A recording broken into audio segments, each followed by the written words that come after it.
In the Farbrengen of Parshas Vayigash, Tov Shin Chov Tes, towards the end of the Farbrengen, the Rebbe was talking about what Rashi says, Benegei Shimon Velevi, that when they went to destroy Shechem, the Posuk says, Vayoveyu al ha'ir betach, that they went onto the city, guaranteed, for sure. And Rashi says that they were sure they would succeed. Why were they sure? So one of the pshatim, Rashi says, because betuchim hayu al koach shel zokon, they were sure because of the koach of the old man of their father Yaakov. And the Rebbe said, here we see that if you do something l'shem shamayim, you could rely on the koach of the zokin of the Rebbe, even if he doesn't even know about it, like in the case of Yaakov, that he didn't know they're going to do it. Even if it seemed like something that he wasn't happy with, but they meant l'shem shamayim, you could rely on that koach. And from there, the Rebbe said this is connected to the union of his kashas to Chassidim to a Rebbe, that not only that a Rebbe is there to give you lessons in Aveda, etc., but also you could be sure that even something he doesn't know, his chus will be Megan. As long as you accept him as your zokin, as your father, as your Rebbe, you could be batuach, you could be sure that b'keicha shel zokin you will pay all the inyanim.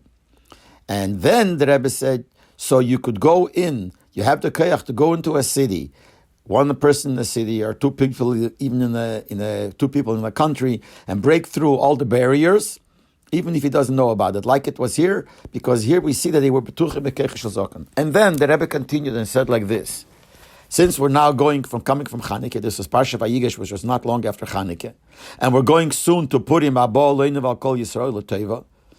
So we see that over there was Rabbi Ma'ameh Oretz Misyadim. It says in the Megillah that a lot of the Goyim became Jews. The Ish Lo Yomad Bifneim, no one got up against them, no one challenged the Yidden, because Nafal Pachat Yehudim Aleim, because the Pachat, the fear of the Yidden came upon them. So they did everything in such a way. So this gives the ability to break through all the inyonim till V'ro kol ha'amei oretz kishem Hashem nikra lecho.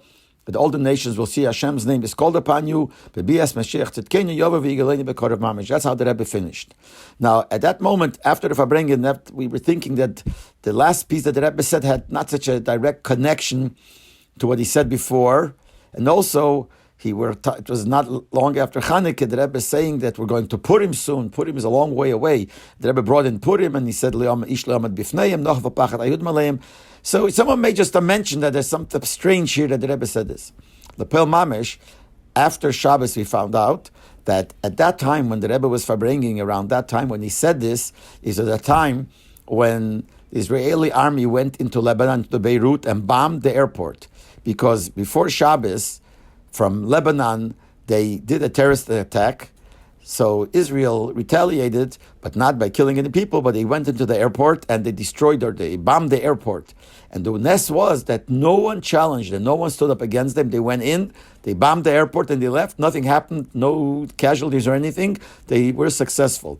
So people were saying that probably it has to do with this. When the Rebbe said these words, that you go from Chanukah to Purim, and by Purim was Ish Lo Yomad Bifneim, Nafal Pachat Yehudim Aleim, the Rebbe said it, and this was in connection to this, that they went in, and no one challenged them, Ish Lo Yomad Bifneim, against the Israeli army, and they succeeded in what they did, and they went out successfully.